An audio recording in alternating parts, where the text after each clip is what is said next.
marches comme un aveugle qui ne sait pas où il va. Tu marches comme un sourd qui n'entend.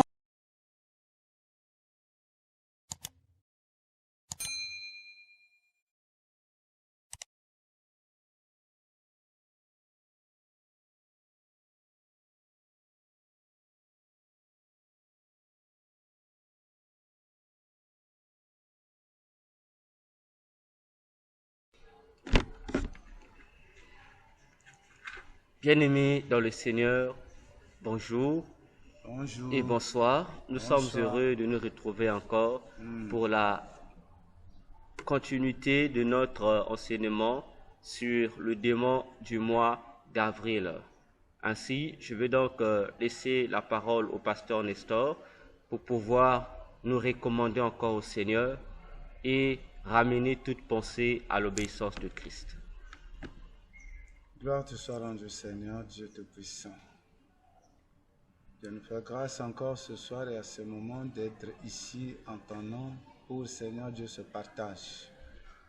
Seigneur Dieu très saint, tous ceux qui de près et de loin qui, Seigneur Dieu, se connectent avec nous, au moyen, Seigneur notre Dieu Tout-Puissant, de ces appareils, mais aussi soutenus par le Saint-Esprit, Yahweh, Seigneur, notre Dieu Tout-Puissant, que toute la gloire te revienne et que chacun, Seigneur, notre Dieu Tout-Puissant, soit en paix avec lui-même, en paix, Seigneur, notre Dieu Tout-Puissant, avec le Saint-Esprit, pour que, Seigneur, nous soyons tous connectés et ensemble puissions recevoir de toi tout ce que tu nous accorderas comme révélation et ce que tu nous diras comme enseignement. Éternel Dieu de grâce, je prie que tous les lieux où se retrouvent tes enfants soient sanctifiés maintenant, Alléluia. Père éternel. Que tout esprit de perturbation soit chassé, Seigneur notre Dieu, afin que la paix soit établie, Seigneur Dieu, en tout lieu, et que chacun soit attentif. Seigneur Dieu très haut, bénis ton serviteur par lequel tu passes pour nous transmettre, Seigneur Dieu Tout-Puissant, tes enseignements et avec lequel, Seigneur notre Dieu Tout-Puissant, nous allons aussi faire ce partage. Seigneur Dieu Tout-Puissant, qu'il soit encore disposé et disponible pour recevoir de toi, Seigneur, encore des révélations qui, Seigneur notre Dieu, nous conduiront à être éclairés, illuminés comme tu le voudrais, Seigneur notre Dieu. Entre tes mains, je recommande ces moments. Entre tes mains, je recommande tous ceux qui sont avec nous, tous ceux qui vont nous rejoindre après, tous ceux qui prendront connaissance de ceci après que nous ayons fini, qu'ils soient sous ta bénédiction et qu'ils soient remplis, Seigneur notre Dieu, afin que rien ne manque en eux. Au nom de Jésus. Amen. Amen. Bien. Alors, pasteur, par rapport à ce que nous avons fait là dernièrement, y a-t-il des préoccupations? Y a-t-il des questions avant que nous ne poursuivons au point 2? Bon, non, on avait déjà quelques questions qui étaient déjà posées. Là, pour le moment, non. L'Esprit n'a pas suscité d'autres questions. D'accord. Donc, nous allons poursuivre avec notre suite sur le démon du mois d'avril que nous avons déjà mentionné, oui, qui est le démon Aphrodite. Alors, pasteur, nous allons prendre un passage dans Deutéronome 11. Deutéronome 11. Oui, le verset 11 jusqu'au verset 12. Deutéronome 11, 11 à 12. Nous allons lire au nom du Seigneur. Nous bénissons notre Dieu. Nous sommes dans Deutéronome 11, le verset 11 à 12. Ok. Le pays que vous allez posséder est un pays de montagnes et de vallées et qui boit les eaux de la pluie du ciel. C'est un pays dont l'Éternel, ton Dieu, prend soin et sur lequel l'Éternel, ton Dieu, a continuellement les yeux du commencement à la fin de l'année. Amen. Amen. Alors, dans ce passage de Deutéronome, c'est l'Éternel qui est en train de faire une répétition par rapport à toutes les lois, à toutes les ordonnances, à tous les commandements et préceptes qu'il a eu à donner à Israël. Parce que Deutéronome signifie rappel de la loi. Donc c'est un rappel. Donc c'est comme un résumé que Dieu fait à son peuple. Alors, dans ce passage, nous voyons bien comment Dieu est en train de donner la description géographique de Canaan, le pays qu'il a donné comme terre promise à Israël. Dieu est clair, Dieu montre que Canaan est un pays pratiquement invivable. Mais Dieu rassure le peuple d'une chose, c'est que Dieu leur dit, si vous êtes fidèles à moi, quoique le pays soit un pays un peu bizarre, sachez que moi, l'Éternel, je prendrai soin de ce pays et j'aurai continuellement mes yeux sur ce pays du commencement à la fin de l'année. Voyez-vous, du commencement à la fin de l'année. Tout dépend de ce peuple, de la manière dont il va garder la relation avec voilà. Dieu. Donc, les regards de l'Éternel sur le commencement et la fin de l'année, sur le pays, dépend de l'obéissance d'Israël à la pratique, sinon à la soumission à sa parole ou à ses prescriptions. Donc, si Israël veut prospérer, Israël doit seulement obéir à la parole de l'Éternel. Si Israël n'obéit pas à la parole de l'Éternel, les yeux de l'Éternel ne seront pas sur le pays du début jusqu'à la fin. Ça veut dire que l'Éternel va poser ses yeux occasionnellement sur toute l'année. Voyez-vous? Donc, des fois, il peut manifester sa miséricorde. Ce mois-ci, je regarde pour vous faire une faveur, il se retire.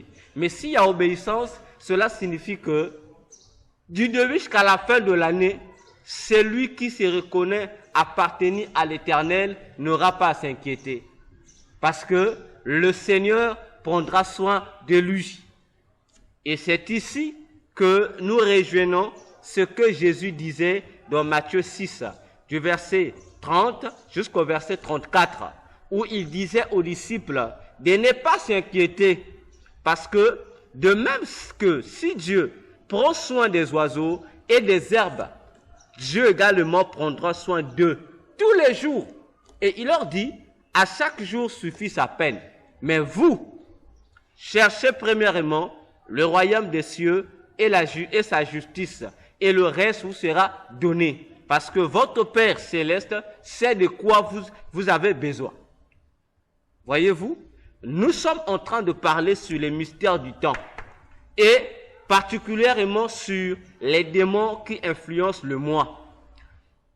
Dernièrement, nous sommes dans notre grand 3 sur les missions du démon, d'Avril et des démons reines. Nous avons dit que les démons reines font partie des démons que la Bible appelle les trônes.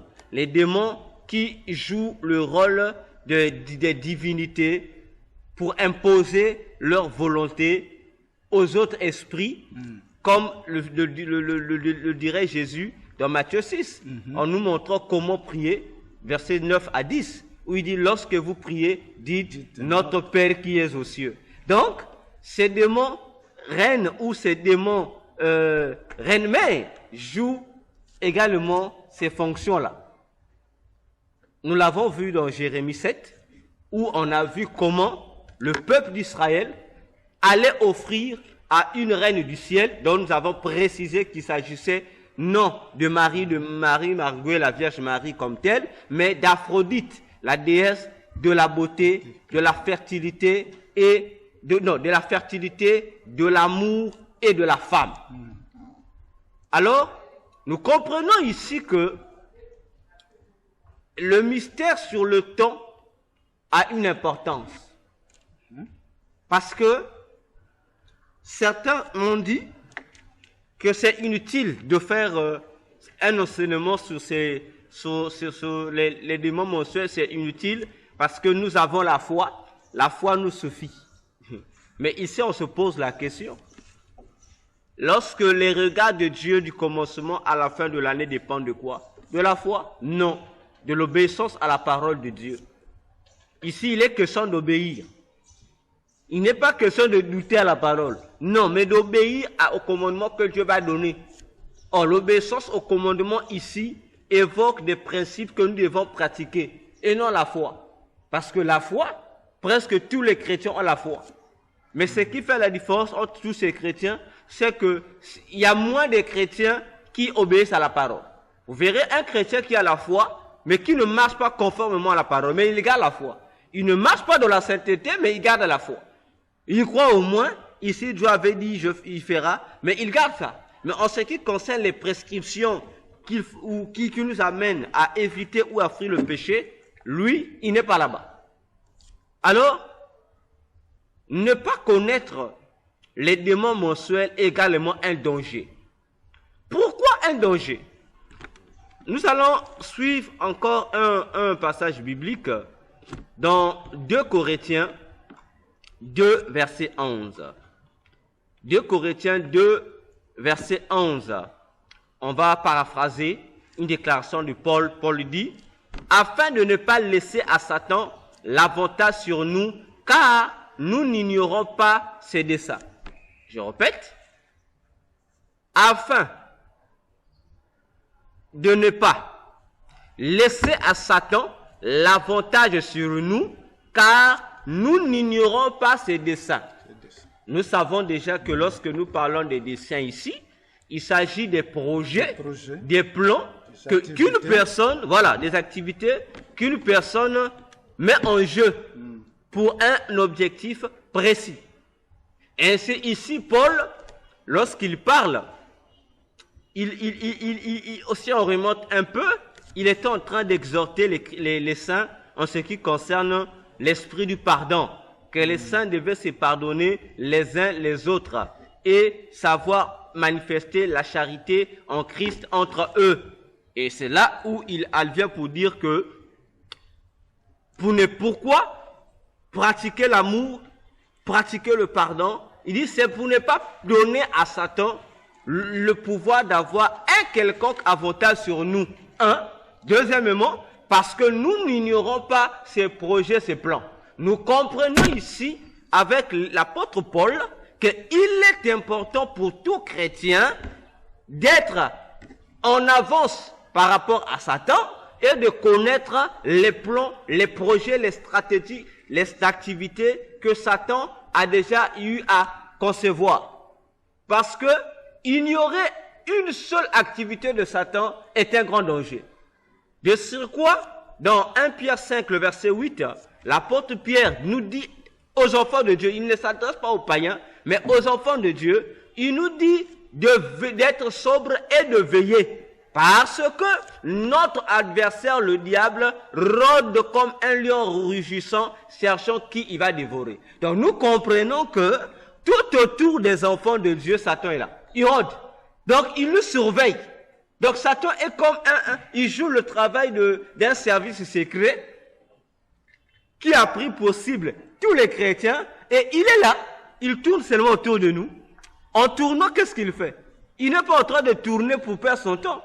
Il tourne pour simplement créer des moyens, créer des voies, créer des situations, créer des perturbations qui vont faire que toi, qui es sa cible, que tu baisses la garde, que tu lui donnes un certain accès, afin que lui, les projets qu'il a conçus en tournant autour de toi soient réussis dans ta vie. Parce que lui ne cherche qu'une opportunité. Ainsi, personne ne pourra dire maintenant qu'il doit ignorer les démons mensuels.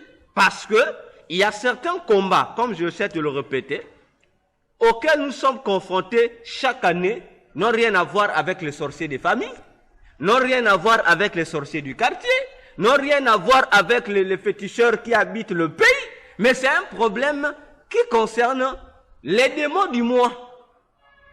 Parce que la hiérarchie satanique a établi des fonctions et chaque fonction est gouvernée par un certain groupe d'esprits impurs. Si tu n'as pas un conflit avec les sorciers, tu auras un conflit avec les féticheurs. Si tu n'as pas un conflit avec les féticheurs, tu auras un conflit avec les magiciens. Si tu n'as pas un conflit avec les magiciens, tu auras un conflit avec les gens de loge. Si tu n'as pas un conflit avec les gens de loge, tu auras un conflit avec les charlatans. Si tu n'as pas un conflit avec les charlatans, tu auras un conflit avec les catcheurs. Si tu n'as pas un conflit avec les catcheurs, tu auras un conflit avec les hommes politiques. Voyez? Donc, là encore, nous sommes simplement sur le plan des humains qui travaillent pour Satan.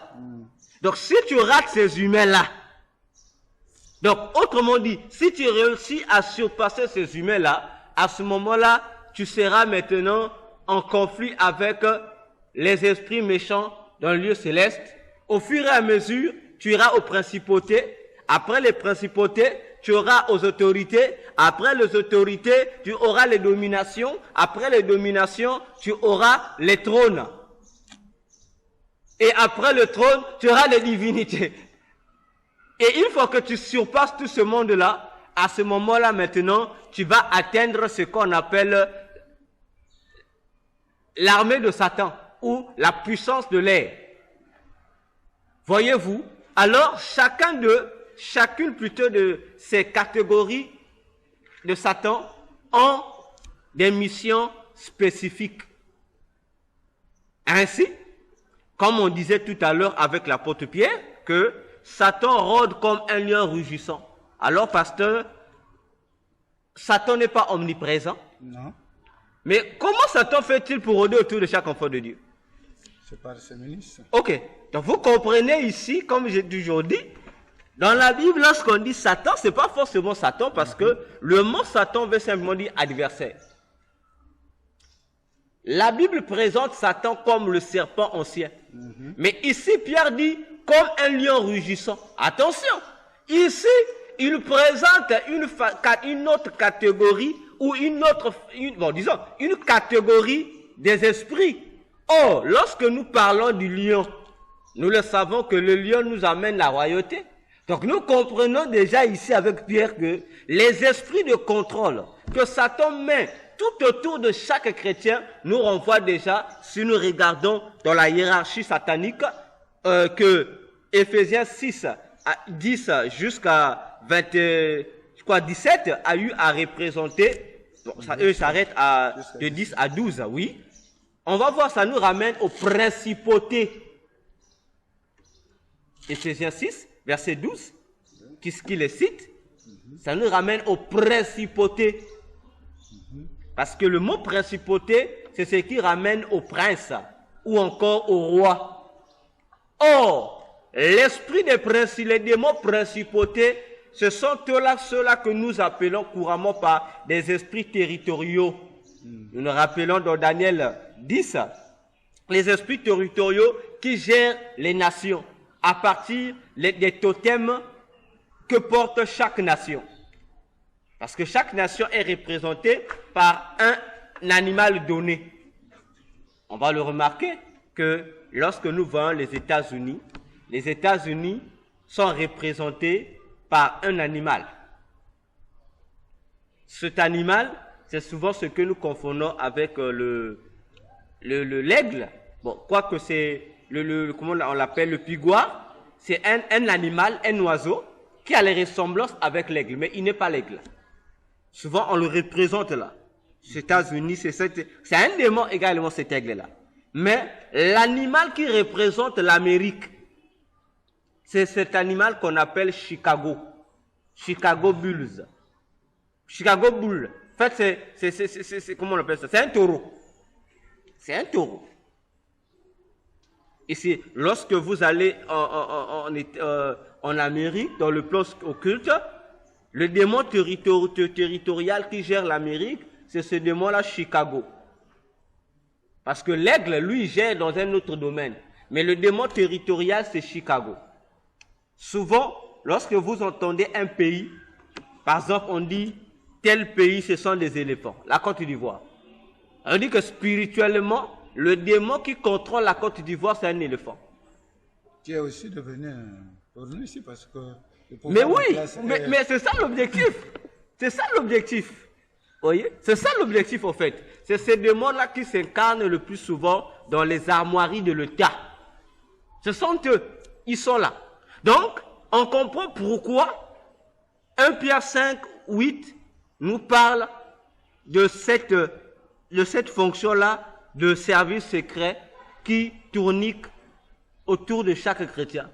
Parce que ces esprits qui contrôlent les territoires, ils sont là, ils nous surveillent. Ils mettent toute une organisation pour nous surveiller, pour surveiller nos faits et gestes. Partout dans tout ce que nous faisons, ils surveillent. Parce qu'eux, ils ont simplement besoin d'avoir ce que nous appelons naturellement une porte d'entrée pour rentrer afin de mettre en nous leur sémence ou de nous imposer la volonté de Satan, Lucifer. Raison pour laquelle la Bible nous dit priez sans cesse. Et Ecclésiaste, répète, je crois, Ecclésiaste 9, 8, dit ceci, qu'en tout temps, tes vêtements soient blancs et que l'huile ne manque pas sur la tête. Or, avoir les vêtements toujours blancs veut dire toujours marcher de la sanctification. Et avoir l'huile sur la tête veut dire toujours avoir l'Esprit de Dieu, à être en harmonie avec l'Esprit de Dieu. Parce que s'il y a l'huile dans ta tête, ça veut dire que tu sauras garder tes vêtements blancs. Parce qu'il y a des gens, ils ont des vêtements blancs, mais ils n'ont pas l'huile dans la tête. Donc, autrement dit, ce sont des tombeaux blanchis. À l'extérieur, on voit des vêtements blancs, mais dès que nous rentrons à l'intérieur, comme il n'y a pas l'Esprit de Dieu, ça veut dire que il y a une pourriture. Mais or, lorsque les deux sont en parfaite harmonie, automatiquement, aucune porte ne peut s'ouvrir à l'ennemi. Voilà l'importance pour tout enfant de Dieu de s'efforcer du jour au jour à découvrir les activités sataniques. Parce que, pasteur, je vous le dis, les démons ne dorment pas. Tous les jours, ils surveillent les chrétiens à la loupe.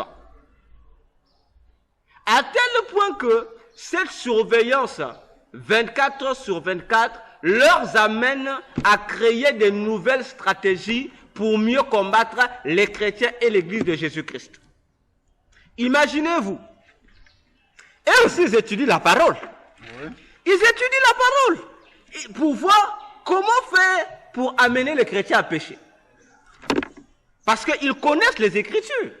C'est l'une de leurs activités. Voilà, ils étudient ça avec une parfaite attention. Ils savent que il faut que nous empêchions les chrétiens de payer leur dîme. Qu'est-ce qu'il faut faire? Parce que eux, ils savent que ne pas payer la dîme amènera les chrétiens en enfer.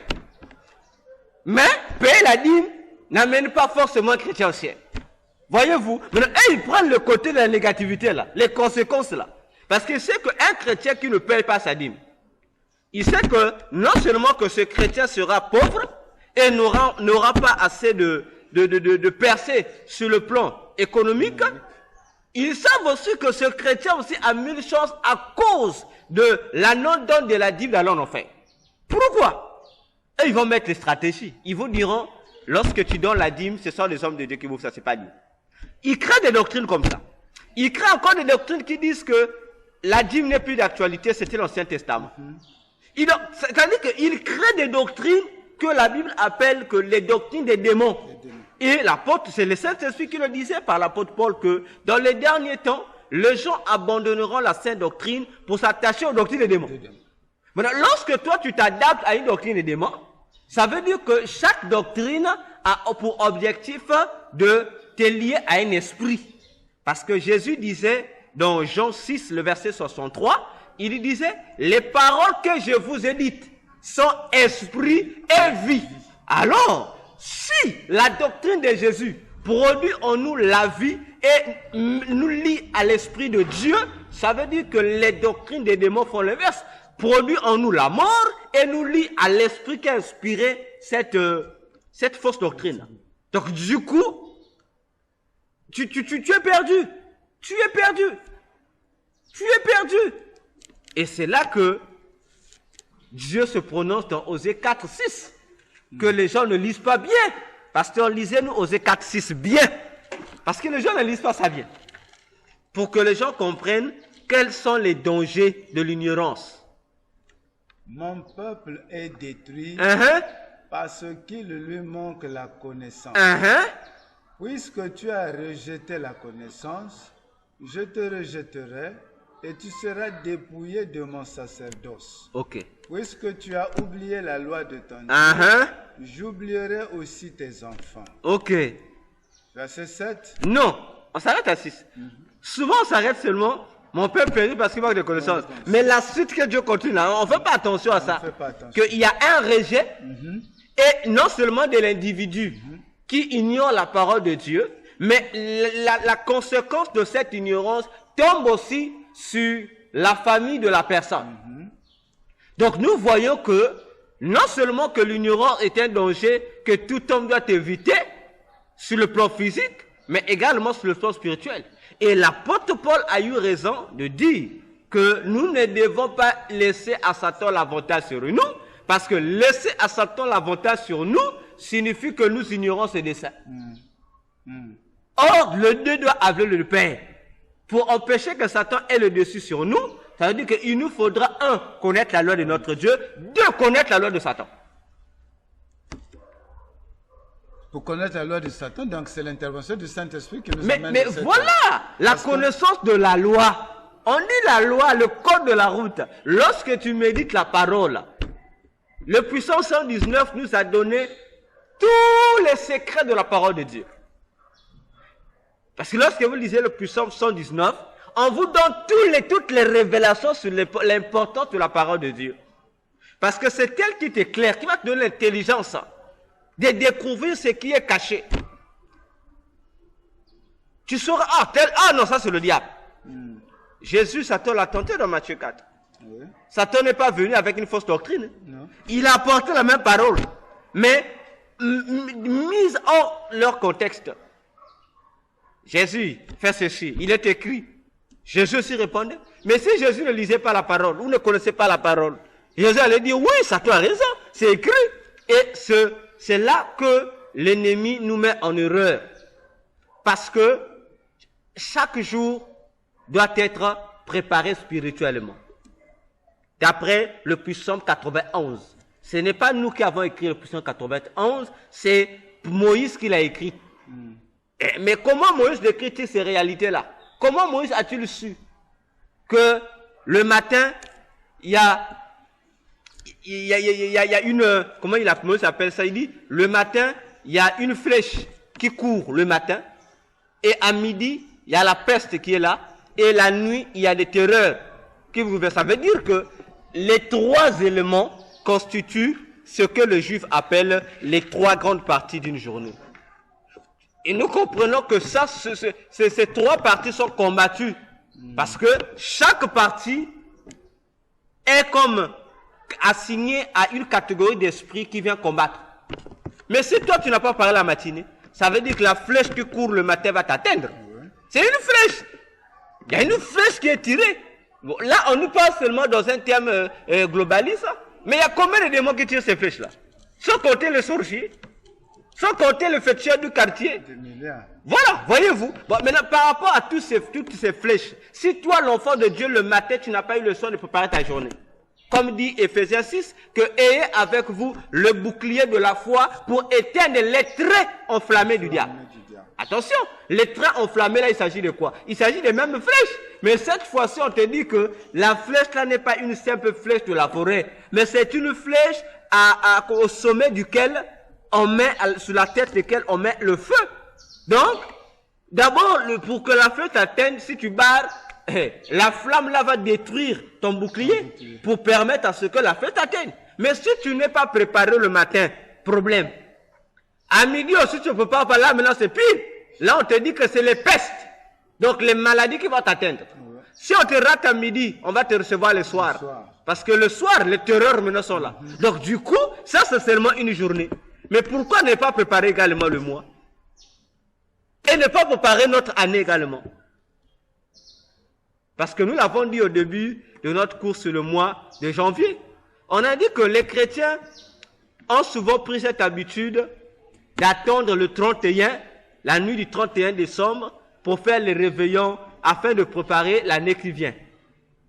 Nous avons dit, déjà, depuis la nuit du 24 décembre, c'est-à-dire du 24 au 25 décembre, se passant cette nuit-là, Satan commence déjà à préparer l'année prochaine. Il organise une réunion de fin d'année dans son monde, où déjà il étale devant lui tous les 5 continents et tous les pays. Et il décide, cette année 2023, il y aura l'évolution dans tel pays, il y aura telle maladie dans tel pays. En ce qui concerne le sport, dans le foot, il y a telle équipe qui doit prendre la coupe. Donc tout est planifié par Satan. Et lorsque nous arrivons encore la nuit entre le 31 et le 1er, ils font la suite de cette réunion encore. Les points qui n'ont pas été touchés, ils évoquent les mêmes points. Donc eux, ils prennent déjà l'avance aux chrétiens. Et dès que nous atteignons la nouvelle année, et le chrétien qui prétend préparer la nouvelle année, confond la fête. On dit, bon, nous, soi-disant que comme nous les chrétiens, on ne peut pas fêter, allez, nous, on fait maintenant de la nuit du 31 décembre une fête du nouvel an. Alors qu'on est soi-disant censé venir préparer l'année, mais ce n'est pas l'année qui est préparée. C'est autre chose. On voit plus venir une fête. Une fête, les gens dansent. Les gens, non, je dois faire le bilan. Donc, le bilan, pour toi, tu as attendu le 31 décembre de faire le bilan. Voyez? Et il y a un problème. Et j'ai dit dernièrement que les satanistes aussi, le 31 décembre, eux aussi, ils font leur fête. C'est aussi une fête pour eux, parce qu'ils adorent une divinité aussi qui n'est qu'adorée le 31 décembre. Voilà pourquoi j'ai dit, ne pensez pas que le fait que toutes les églises le 31 décembre font une nuit de prière, il y a de ceux-là qui vont adorer ce démon du 31 et ceux qui vont adorer Dieu. Avec connaissance. Mais ils savent, les pasteurs qui sont ancrés là savent. Voilà pourquoi vous allez dans les nuits 31, il n'y a pas l'intercession là, il n'y en a pas. Mais vous rentrez, c'est une fête. Les gens sautent et on attend minuit. Minuit, appelez! Non, les gens crient, bonne année! Oh, attendez. Tout ça pourquoi? Parce que les gens ont pris ça pour une fête. Et Satan se moque de nous. Alors que la nuit du 31, si réellement nous sommes venus pour préparer la nouvelle année, on devait préparer ces moments-là dans les prières. On devait venir avec l'esprit d'intercesseur. On devait intercéder déjà. Pas s'amuser. Donc nous sommes là, on voit déjà le mois, l'année, on dit bon, cette année, qu'est-ce que dans l'année, il y a quoi? Vous priez par rapport aux orientations qui doivent caractériser l'année. Mais malheureusement, qu'est-ce qui arrive le plus souvent? On remarque que les soi-disant choses que nous condamnons dans la nuit du 31, c'est ce qui nous arrive dans l'année prochaine. Donc on se pose la question, à quoi a servi la nuit de prière du 31 décembre? C'est là où on doit s'interroger et nous réveiller un peu de notre sommeil spirituel.